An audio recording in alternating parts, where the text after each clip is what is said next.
अहिलेसम्म उपनिवेशमा रहिरहेको 60,000 वर्ग किलोमिटर नेपाली भूमि भारतमा छाडेर आफ्नो सत्ता लम्ब्याउने यी नेताको चाला नेपाली जनताले अब राम्रोसँग बुझिसके। नेपाल तब मात्र स्वतन्त्र र सार्वभौम सत्ता सम्पन्न राज्य बन्नेछ जुन दिन यसको क्षेत्रफल 2,04,917 वर्ग किलोमिटर कायम हुनेछ। तपाईँ अहिले हेर्दै हुनुहुन्छ greater Nepal online TV.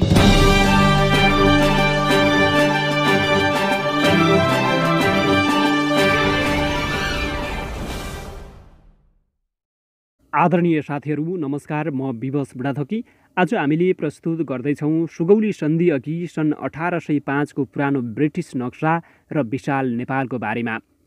Nepal अङ्ग्रेज युद्ध ताक वीरभक्ति थापाको वीरगतिपछि नेपाल सरकारले अब युद्ध जित्ने आश मारिसकेको थियो। नालापानीको हारको समाचार पाएर काठमाडौँ दरबारबाट अमरसिंह थापालाई लेखेको पत्रमा बुटोल, पाल्पा र शिवराजका जुन जुन ठाउँको विवाद परेको थियो ती सबै र बारा जिल्लाका विवाद परेका 22 गाउँ अङ्ग्रेजहरूलाई दिएर भए पनि तुरुन्त सन्धि गर्नु भन्ने स्पष्ट आदेश आइसकेको थियो। यसै आदेशमा यदि त्यो क्षेत्रमा मात्र राजी नभएमा देहरादुन तथा सम्पूर्ण तराई पनि छोडिदिनु र त्यतिले पनि नभए देहरादुनदेखि सतलजसम्मको सम्पूर्ण इलाका नै छोडिदिनु भन्ने कुरा पनि थियो। तर आदेश अनुसार हार मानेर सन्धि गर्नुभन्दा एकपटक राम्रैसँग लड्ने अमरसिंहको धोको थियो। आधुनिक हतियारसहित सैन्य तयारीमा रहेका अङ्ग्रेजहरूको राणा नीति बुझेपछि यस अवस्थामा युद्ध गर्नु भनेको आफूसित भएका सबै मानिसहरूको निर्मम हत्या गराउनु बाहेक केही नहुनेदेखि अमरसिंह थापा सन्धिको लागि राजी भएका थिए। फलस्वरूप अङ्ग्रेजहरूले सारेको शर्त बमोजिम 2 डिसेम्बर 1815 नेपाल र तत्कालीन इस्ट इन्डिया कम्पनी बीच सम्झौता भई नेपाल अङ्ग्रेज युद्धको विधिवत समाप्ति गरियो। नेपाल पक्षबाट राजगुरु गजराज मिश्र र चन्द्रशेखर उपाध्याय तथा ब्रिटिस कम्पनी पक्षका लेफ्टिनेन्ट कर्नेल प्यारिस ब्राडशाहबाट हस्ताक्षर भएको थियो। सन्धिको पुष्टि भने 4 मार्च 1816 भएको थियो।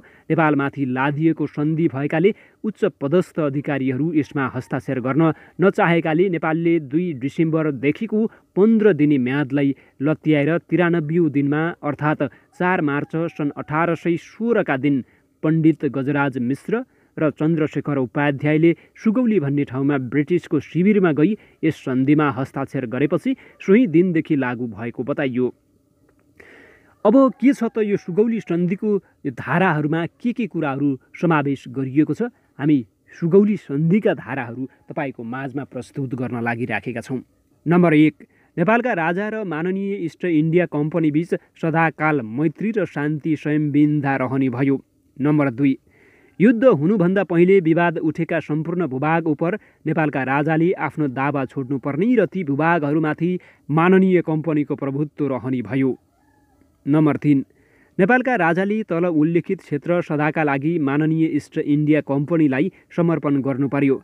काली र राप्ती नदीको बीचका सम्पूर्ण तल्ला भागहरू, राप्ती र गण्डकी बीचको सम्पूर्ण तल्लो भूमि, गण्डकी र कोशी बीचको समस्त तल्लो भूभाग, मेची र टिस्टा बीचको समस्त तल्लो भूमि, मेची नदीभन्दा पूर्वतर्फका सम्पूर्ण पहाडी इलाकाहरू, मेची नदीभन्दा पूर्वतर्फका सम्पूर्ण पहाडी इलाकाहरू, नागरीको दुर्ग र जमिन तथा नगरकोटको घाँटी जसमा मोरङबाट पहाडतिर जाने बाटो छ, यससँगै सो घाँटी र नागरीका बीचका सबै भूभाग यस मितिदेखि 40 दिनभित्रमा गोर्खाली सेनाले खाली गरिदिनु पर्नेछ।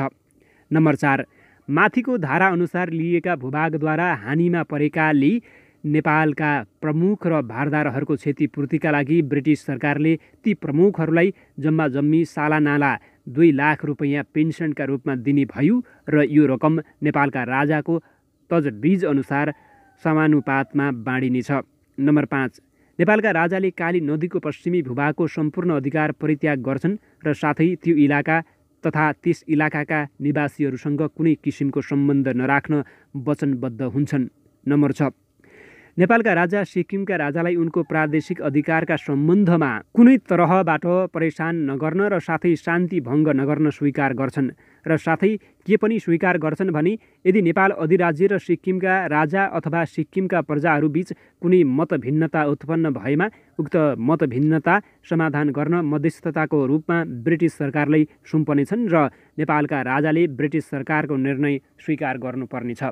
नम्बर 7, नेपालका राजा यस नियमलाई स्वीकार गर्छन् कि ब्रिटिस सरकारको अनुमति बिना कुनै ब्रिटिस प्रजा तथा युरोपेली प्रजा अमेरिकीहरूलाई आफ्नो सेवामा कहिले पनि राख्ने छैनन्। नम्बर 8, दुवै राज्यका बीचमा मित्रता र शान्ति सम्बन्ध सुदृढ र समुन्नत गराउनका लागि एक राज्यका विश्वासपात्र मिनिस्टर दोस्रो राज्यमा रहनेछ भन्ने पनि स्वीकार गर्दछन्।